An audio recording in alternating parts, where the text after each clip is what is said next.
story about a kidnapping of a teenage girl. So I wanted to do a trigger warning that this will feature murder and kidnapping, but it is a survival story. But please watch at your own discretion. And please know, I mean no disrespect to the victim or the victim's family. Also, if I am looking above you, it is because my notes are up there. So let's get started. Jake Thomas Patterson preferred to live off of the radar. He grew up in Gordontown, Wisconsin, and in 2008, his parents separated and left him and his brother to fend for themselves. In high school, Jake didn't have friends. He barely spoke and didn't take part in extracurricular activities. He didn't show up to prom or graduation. Apart from living in a cabin by themselves, the two brothers were also a part of the foster care system. Left alone, they began to meddle in criminal activity. They were caught stealing gas. The older brother, Eric, would later sexually assault a 15-year-old girl. Jake was still living in Gordon at the time, and he was that guy in town that didn't make it into the Marines, and he was always changing jobs. He was headed to his part-time job at the Cheesecake Factory when he saw Jayme Lynn getting on the school bus. He then made a promise to himself that he would abduct her. He began to make a plan and got his father's shotgun because he knew it would be difficult for police to track it. He got gloves so that he would not leave any fingerprints, and he shaved his face and head to avoid leaving DNA evidence. He then stole license plates and put them on his car. He went to Jayme's house twice, but each time there were too many witnesses. On the day of the crime, Jake pulled into the Colossus driveway with his headlights off. Jayme's dog started to bark. Jayme saw the car outside and woke her parents up. When Jake started towards the door, he was met by Jayme's dad, James Claus, who thought that Jake was a cop and asked to see his badge. Jake asked to go inside and shot James when he refused. Jake broke into the house. Jayme was in the bathroom with her mother. They had locked the bathroom and barricaded it with a cabinet. They then hid in the shower. Jayme was crying. They then hid in the shower.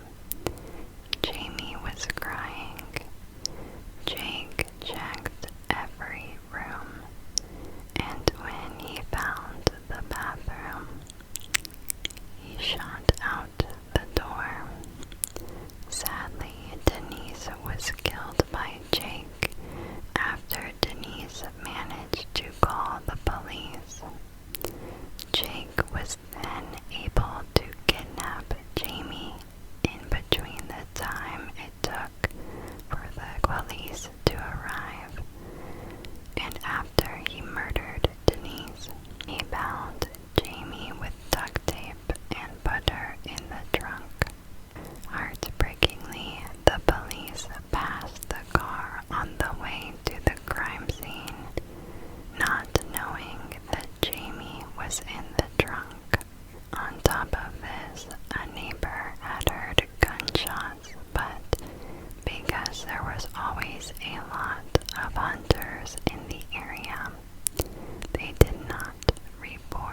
was gone, pushed the weights out of the way, and freed herself.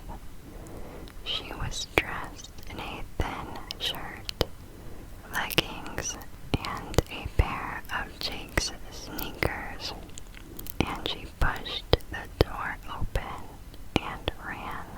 I then came across a woman named Jean Nutter, who was walking her dog. Jean realized who Jayme was after seeing her on the news. She quickly took Jayme to a neighbor's house and called the police. The neighbor called the police and told them that Jayme had told her it was Jake Patterson who kidnapped her. Jean didn't bring her to her own cabin because Jake's cabin was 2 houses down from hers and she wanted to protect her.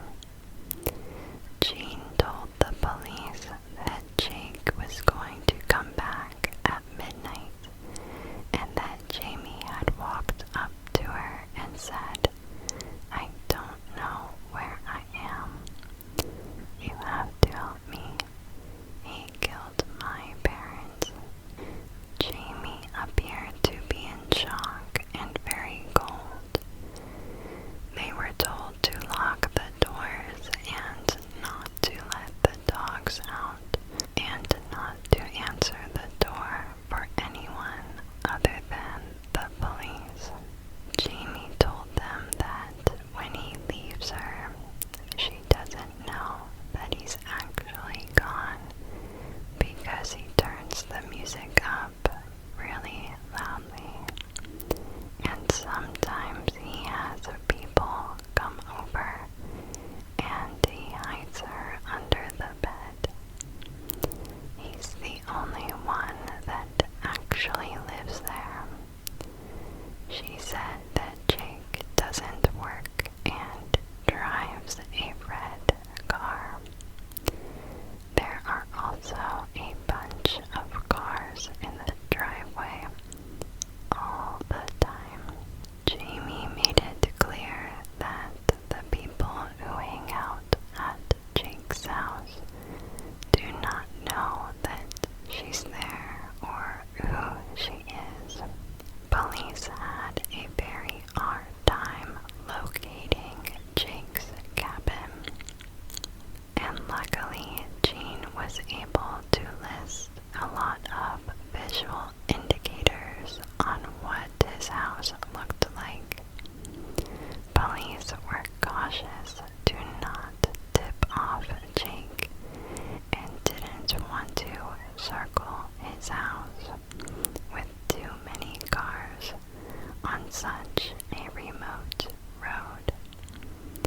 It took deputies over 25 minutes to be able to reach the neighbor's house where Jayme was, which shows just how rural this town was. Now, in the meantime, Jake had arrived home and he discovered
said he would get mad at her for no reason at all. He physically hit her with a curtain rod. She couldn't even see out from under the bed because it was so packed tightly. There were no bathroom breaks, no sounds, no movement were allowed for 12 hours at a time during Jake's court trial. When his transgressions were read out in court, he kept shaking his head like he couldn't believe it. Jayme's family pleaded for the court to give the maximum sentence for Jake. The judge sentenced him with 2 life sentences without parole. He was not charged with the 88 days he kept Jayme captive because the prosecutor wanted to spare her from having to come into court and face him again. Authorities could not figure out why Jake had chose Jayme out of all people. Jake would later state from jail that everything he did on impulse. He said that he was not a serial killer.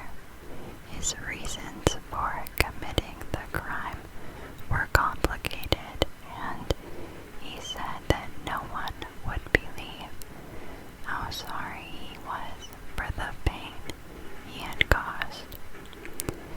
Jake would later tell a reporter that during Jayme's time in captivity, they watched TV, cooked, and played board games.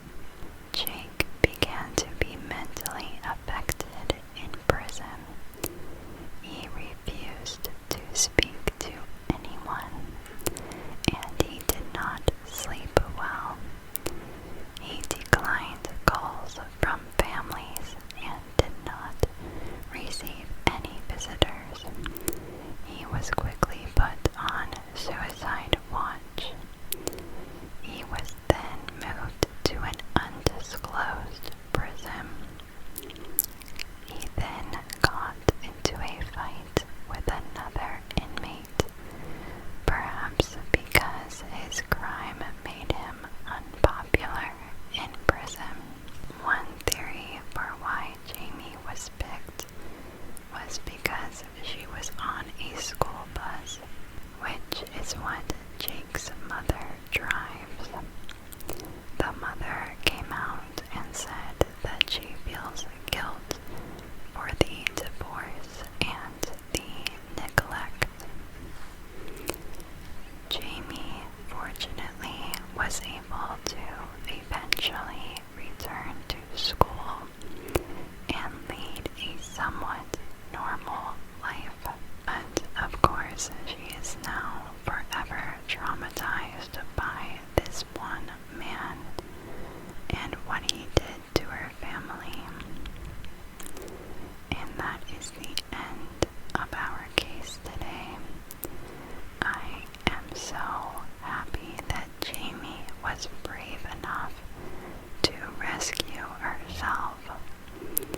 The statistics of people who have been kidnapped, escaping and fighting for their lives and getting away is very low, especially when you account for Stockholm Syndrome.